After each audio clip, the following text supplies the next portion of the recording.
جو حنفی حضرات پڑھتے ہیں جو دعائے قنوت، میں اس پر کانپ جاتا ہوں.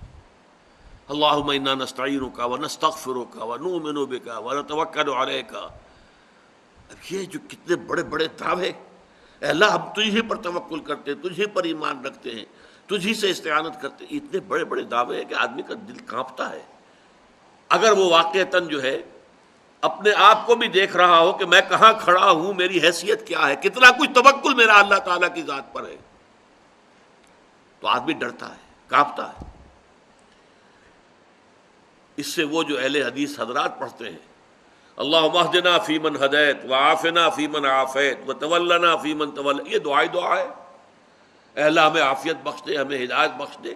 وہ تو کوئی حرج نہیں اس کے کہنے میں، دعا جتنی چاہو مانگو، اللہ سے جتنا چاہو مانگو، وہاں کوئی سی لمٹ کی ضرورت ہی نہیں. لیکن یہ دعوے کرنا